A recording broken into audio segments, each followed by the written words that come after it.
Today, discover how to identify and map unique seasonal patterns in your specific market.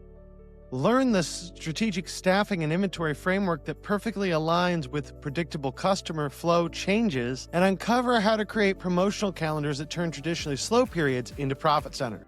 Hello, and welcome to the Bar Business Podcast, where we help bar owners increase profits, attract loyal guests, and simplify operations so you can avoid burnout and finally enjoy your life outside of your bar. I'm your host, Chris Schneider, the Bar Business Coach. Before we get started, a quick thank you to our sponsors, Spot On, who provide a great modern POS solution for the bar and restaurant industry, and Starfish, who use AI to turn your books into actionable steps to increase profits.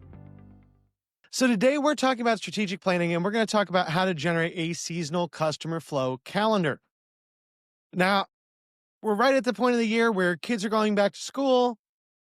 Business is slowing down, generally speaking. Right around back to school time for bars does not tend to be the best time of year.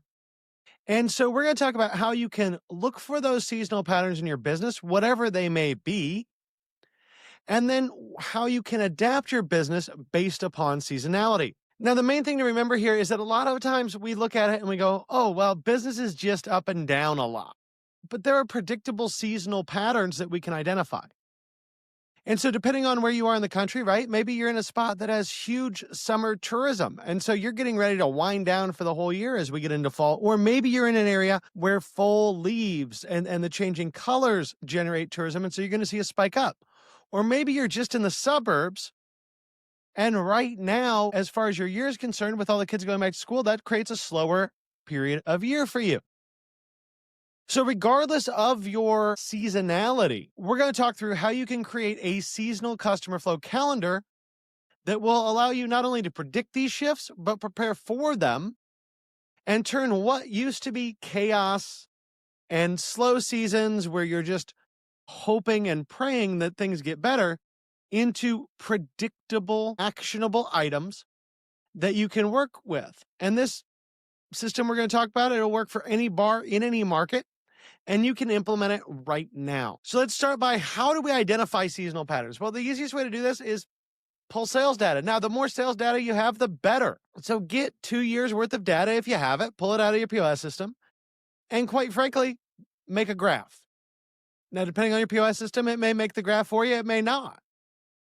But if you can just look at what are my monthly sales, month to month, for 2 years, and make a little line graph that shows the ups and downs, you're going to see that seasonality because it's just going to be right in front of you. And as long as those 2 years line up, we now have a predictable pattern that we can look at. So look at the highs, look at the lows. And then once you have an idea of the months, look within the months.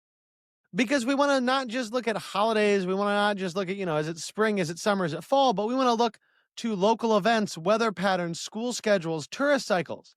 Anything that can help us begin to explain those up and down patterns in the business. And once we know those, right, once we've looked at them and we kind of understand them, and you can be very specific here or very general here. I tend to like to be specific because I'm a finance guy, right? I love digging into data. I want to figure out, why is every peak that I see that exists multiple years, what is it? Why does it happen? How does it happen? But quite frankly, if you don't want to put that amount of time into doing this, merely understanding that every January is slow, every February gets a little bit better, and March and April are kind of our peak months, if that's your seasonality, that's important. Then you know that, and you can use that to guide your business forward.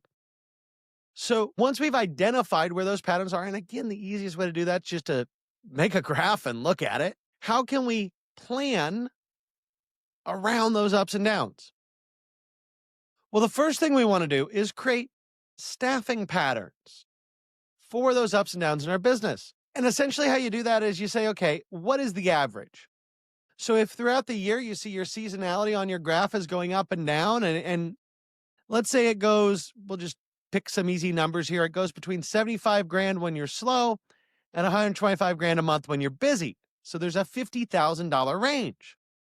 Well, when we take that average, which in this case, let's just say that's $100,000, and we're going to draw a straight line.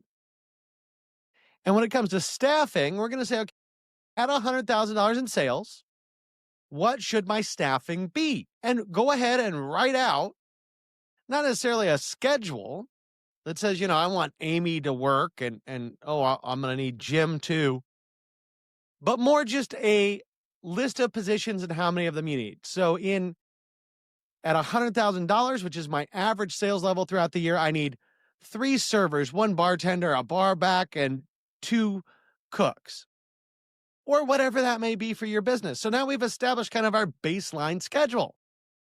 Now we're going to look at those ups and downs on the chart and say, okay, if I'm 25% slower, right, if I'm down to that 75% versus my 100, what does that staffing look like? Do I still need 3 servers or do I need 2?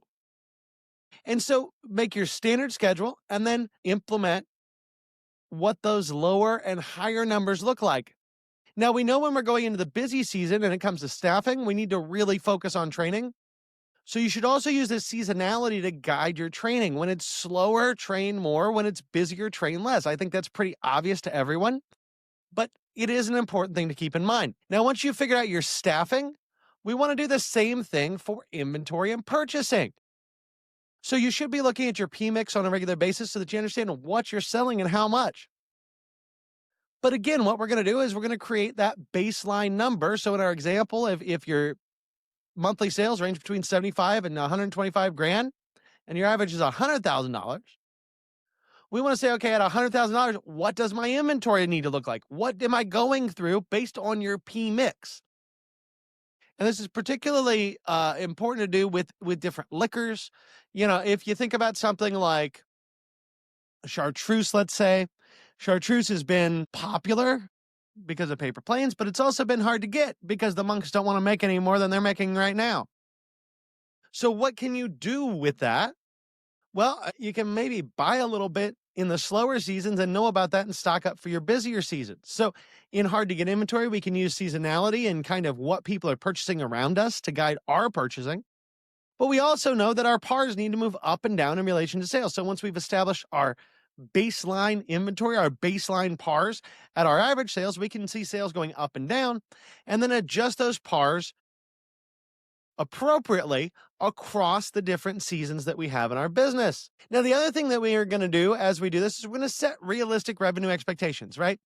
I think one of the things that throws a lot of people off is that the hospitality industry, guess what? It's not stable.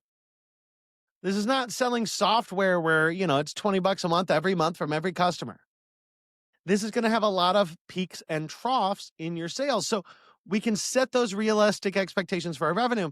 We can also set realistic KPIs based on that. So I think we all know when you're busier, your liquor cost is going to be a couple points lower than when you're slower, where it's going to be a little bit higher. You say, well, why is that? Well, simply put, if your draft beer yield is 90%, because when you're slower, because there's more foam, because you're using it less, but it's 93% when you're busier because you're pouring more draft beers and therefore there's less foam, right? There's less CO2 pushing against that beer. There's less carbonation in the system. I think everybody knows the first beer of the day is always foamier than the last. When you have your KPIs, sometimes we need to think, okay, is this KPI going to change based upon our volume? Right? For every bar, there's a minimum amount of labor that you need. That you can have, right? You need a bartender, a server, a cook in most cases at a bare minimum. So you can only drop your labor so low during the slow season. So you need to look at not only your revenue, but once we understand our reasonable revenue expectations across different seasons, then we can say, okay, how does this affect our KPIs? Because maybe a KPI that you have in a busy season needs to be adjusted for the slow season because you're setting up your team for failure by expecting them to do something that just mathematically isn't going to happen. Now, the fifth thing we can do when we establish, or the fourth, I should say, once we establish this system, this understanding of our seasonality, is we can create a promotional calendar. And so this is probably the most important piece because this is how we're going to try to counter some of these seasonal ebbs and flows, right? We're going to want to put more promotions when we're slower than when we're busier, right? If you're already at peak capacity, there's no reason to ever discount. I mean, there is, and we can get into that. But generally speaking, when you're really full, you're going to discount less than when you're really slow. So by understanding the ebbs and flows in our business, we can understand where we need to promote, where we don't, and kind of try to counter that seasonality. So you want to map out a full year of promotions that strategically address each seasonal period and your goals for that seasonal period based upon your revenue, how busy you are. And the big thing here is we want to create promotions that strategically drive traffic during our slower periods and maintain traffic during our busiest periods. Now, in general, you want to schedule your marketing 2 or 3 weeks before you want to see a change to capture that momentum, right? It takes time, especially if we're using social media, to build buzz, to build awareness. So make sure you're always giving yourself a couple weeks of marketing before you expect to see the impact. And when it comes to things like social media, we want to make sure not only are we adjusting our strategy based upon how busy we are and the seasonality in our business, but also that we're using seasonal content. Right? In the fall, focus on things that are relevant to the fall. We can also use customer loyalty programs and incentives, things like double loyalty points, to increase our regulars' visits during our slow seasons. So to wrap everything up, we've covered, essentially the 5 components that you need to keep in mind when it comes to seasonality. First of all, you're going to create a seasonal customer flow calendar by identifying your unique seasonal patterns, right? We want to understand what our business is doing. Then we can plan our staffing, our inventory, our expectations, our KPIs, and our promotions all around that seasonality in our business. Now, oftentimes when I talk to people and we get into something like this, they say, well, I just kind of make it up as I go.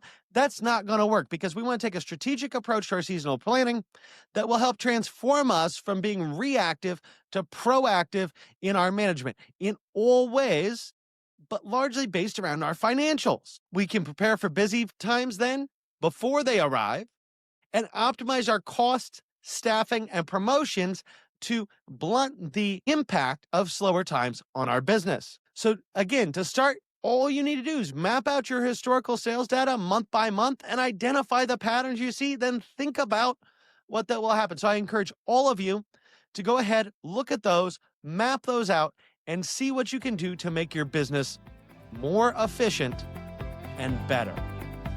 That about wraps it up for today. If you enjoyed today's insights, make sure you like, subscribe, and leave a review.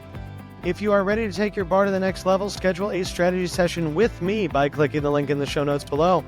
Until next time, have a great day, and we will talk again later.